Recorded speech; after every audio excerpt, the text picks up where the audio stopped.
justicia, por la democracia, por la paz. Siempre adelante, ni un paso atrás, gracias fuera del Estado.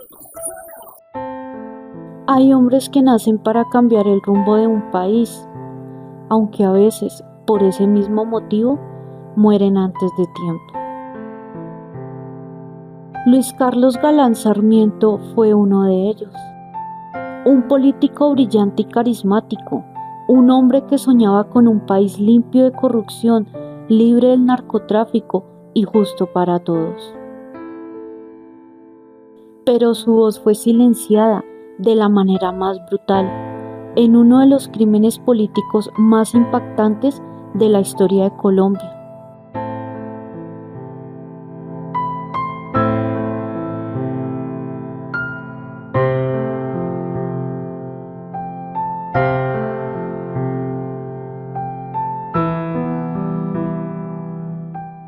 Luis Carlos Galán nació en Bucaramanga el 29 de septiembre de 1943. Estudió Derecho y Economía en la Pontificia Universidad Javeriana y desde muy joven destacó su inteligencia y su elocuencia. Su carrera política comenzó en el Nuevo Liberalismo, un movimiento que él mismo fundó para alejarse de los vicios tradicionales de la política colombiana. Galán no solo era político, era un idealista, alguien que creía en la ética, en la educación y en el cambio social como herramientas de transformación. En los años 80, su figura comenzó a brillar con fuerza. Miles de jóvenes, trabajadores y familias lo veían como una esperanza real. Pero su mensaje de renovación chocó directamente con uno de los poderes más oscuros de la época, el narcotráfico. En ese momento, Colombia vivía bajo la sombra de los carteles. Pablo Escobar, desde Medellín, y otros capos como Gonzalo Rodríguez Gacha y Carlos Leder habían infiltrado la política, la justicia y hasta los cuerpos de seguridad del Estado. Y Galán fue uno de los pocos que se atrevió a enfrentarlos. Desde sus discursos en plazas públicas denunciaba cómo el dinero de la cocaína estaba contaminando la política. Propuso la extradición de narcotraficantes a Estados Unidos, una medida que los capos consideraban su peor pesadilla. Fue entonces cuando su nombre entró en la lista negra del Cartel de Medellín. Escobar, que había intentado acercarse a Galán para obtener legitimidad política, fue rechazado con firmeza. Galán nunca aceptó pactos, ni dinero, ni favores, y esa decisión marcó su destino. Era viernes 18 de agosto de 1989. Luis Carlos Galán, precandidato presidencial por el partido Nuevo Liberalismo, se preparaba para un mitin en la plaza de Soacha, al sur de Bogotá.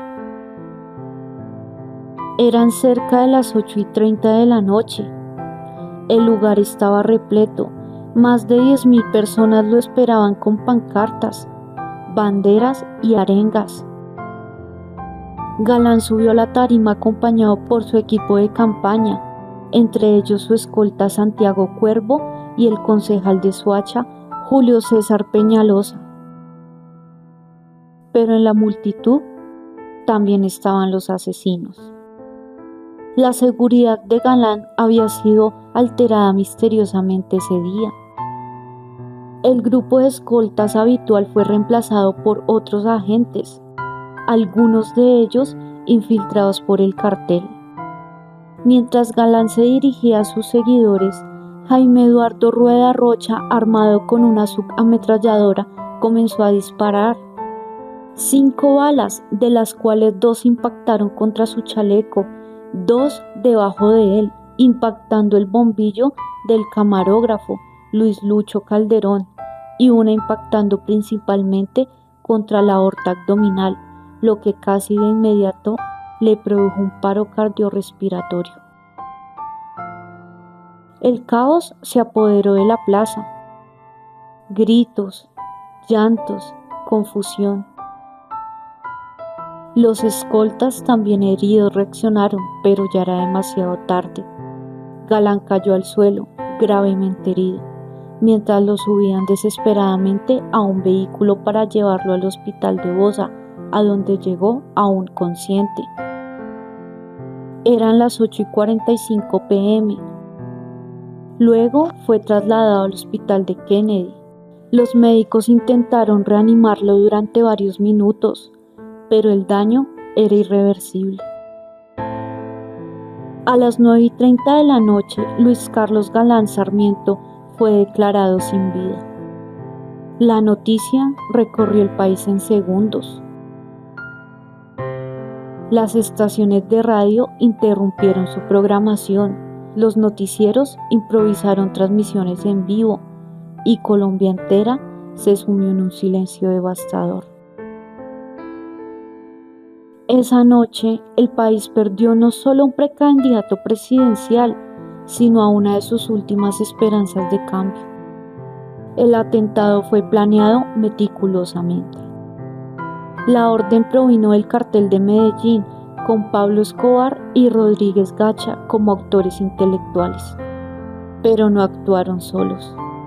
Hubo complicidad política y policial. El coronel Miguel Maza Márquez fue señalado por alterar la escolta de Galán el día del crimen. También se involucró Alberto Santofimio Botero, un político liberal cercano al cartel, acusado de instigar el asesinato. Durante años el caso fue un laberinto de mentiras, silencios y corrupción. Muchos testigos fueron amenazados o asesinados. Y solo décadas después comenzaron a conocerse condenas reales. En 2007, Santofimio fue condenado a 24 años de prisión como coautor del homicidio, aunque el proceso ha tenido apelaciones y polémicas. Otros implicados, como John Jairo Velázquez, alias Popeye, confirmaron la participación directa del Cartel de Medellín. Hoy, más de 30 años después, el nombre de Luis Carlos Galán sigue siendo símbolo de valentía. Su vida y su muerte cambiaron la historia política de Colombia. Inspiraron a una generación a no rendirse, a seguir creyendo en la justicia, aunque duela. Recordar a Galán no es mirar al pasado, es recordarnos lo que Colombia pudo ser y lo que aún puede llegar a ser si la verdad algún día deja de tener miedo. Si quieres conocer más sobre los casos que marcaron nuestra historia, quédate aquí, porque aún hay muchas verdades que esperan ser contadas. Recuerda suscribirte y activar las notificaciones.